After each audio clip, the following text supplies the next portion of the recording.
श्री कृष्ण के वाहन गरुड़ देव, इन्हें घमंड हो गया था कि इनके जितना तीव्र गति से कोई नहीं उड़ सकता। श्री कृष्ण के अस्त्र सुदर्शन चक्र, इन्हें घमंड हो गया था कि इनके जितना शक्तिशाली ना तो कोई अस्त्र है ना कोई शस्त्र, और इन्हें कोई परास्त नहीं कर सकता। श्री कृष्ण की दूसरी पत्नी सत्यभामा, सत्यभामा खुद को श्री कृष्ण की सबसे सुंदर और सर्वश्रेष्ठ पत्नी समझती थी। तब श्री कृष्ण एक लीला रचते हैं।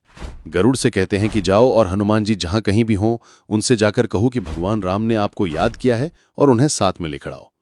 और सुदर्शन चक्र से कहते हैं कि तुम महल के द्वार पर पहरा दो और मेरी अनुमति के बिना किसी को अंदर मत आने देना, चाहे फिर वो कोई भी हो। गरुड़ देव हनुमान जी के पास पहुंचते हैं और कहते हैं कि भगवान श्री राम ने आपको द्वारका नगरी में मिलने के लिए बुलाया है। ये बात सुनते ही हनुमान जी एक छलांग में द्वारका पहुंच जाते हैं। द्वार पर उन्हें सुदर्शन चक्र मिलते हैं और कहते हैं, भगवान की आज्ञा के बिना मैं तुम्हें अंदर नहीं जाने दूंगा। हनुमान जी कहते हैं, प्रभु मेरी प्रतीक्षा कर रहे हैं, उनसे मिलने से मुझे कोई नहीं रोक सकता, और सुदर्शन चक्र को पकड़ के अपने मुख में रख लेते हैं।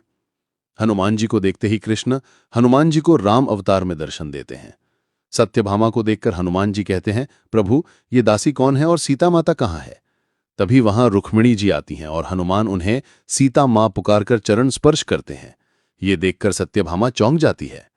तभी गरुड़ देव वहां पहुंचते हैं और हनुमान जी उनसे पहले वहां पहुंच गए हैं, ये देखकर आश्चर्यचकित हो जाते हैं। तभी कृष्ण हनुमान से पूछते हैं कि हनुमान तुम्हें द्वार पर किसी ने रोका नहीं? हनुमान जी कहते, रोका था प्रभु, लेकिन आपसे मिलने को विलंब हो रहा था इसलिए मैंने उसे मुख में रख लिया। फिर हनुमान जी सुदर्शन चक्र को मुख से बाहर निकालते हैं। श्री कृष्ण की इस लीला से इन सब का घमंड चूर चूर हो जाता है। बोलो हरे कृष्ण हरे राम, फॉलो करिए।